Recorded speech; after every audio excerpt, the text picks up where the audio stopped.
suppose Smooth Operator? I don't know. the norm. It's such a go-to. Yeah, Sade Spence, HelloBeautiful. Do you have one? Sorry. We're in the middle of talking, I'm sorry. By Your Side. I love that one. Oh yeah, it's a good one. Very smooth. Yeah.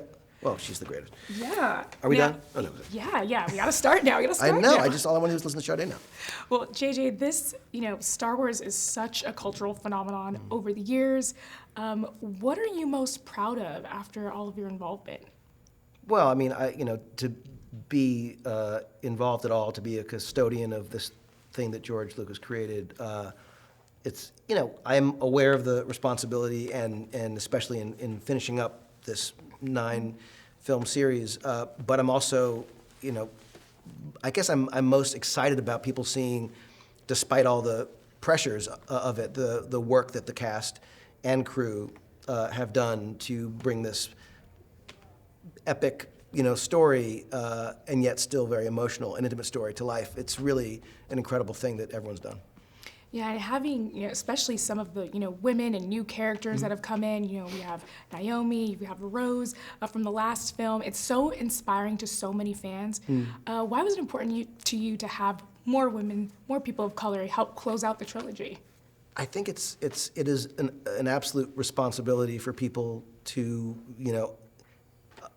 help other people see themselves represented in stories. I was having this conversation with this woman on the set of Rise of Skywalker, and young woman, black woman. She was talking about how growing up, how few books that she was reading, how few movies that she would see, could she see herself in those stories? And of course I intellectually knew that, but it's like when you get reminded that you have such a giant blind spot to something, like I started to feel like I can't even begin to imagine what it feels like to grow up and not see yourself So I don't think, you want to have some kind of quota system. I don't think you want to say, well, we must do this or that. Yeah. We didn't write any of these characters thinking about skin color, but when you're putting together a group, if you're not representing the world more the way it is and looks than not, I think you're doing a disservice, certainly to your audience. And I think people want to see points of view that haven't always been represented. And as a white male person, I feel like it is, it doesn't diminish the role of or the power of what someone who happens to be white or male can do, but it's about allowing other people to rise also and to share that position, and there's room for all of us. Yeah, and as someone who is, so active, in the industry, and you have such a diverse cast, when do you think, these talks about inclusivity and representation won't have to happen anymore, and they can, just be the norm, like you said? Well, when you look at the statistics and you see how many, female directors there are of major, studio movies, and how few women are actually still being hired, and the number is increasing, and some studios are doing, definitely far better than they had been, and better than others.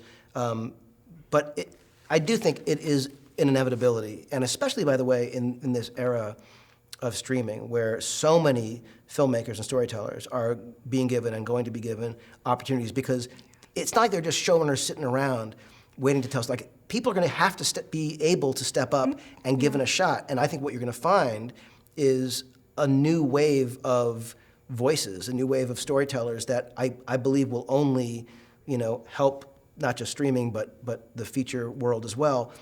And I just think it's going to be an increased democratization of access, and people worthy, great storytellers getting a shot, getting to sit at the table, getting to make, tell their stories and make films and shows. And that's only good for the business, it's only good for the audience. Yeah, love that. Thank you so much for your time today. My pleasure, cheers. Thank you.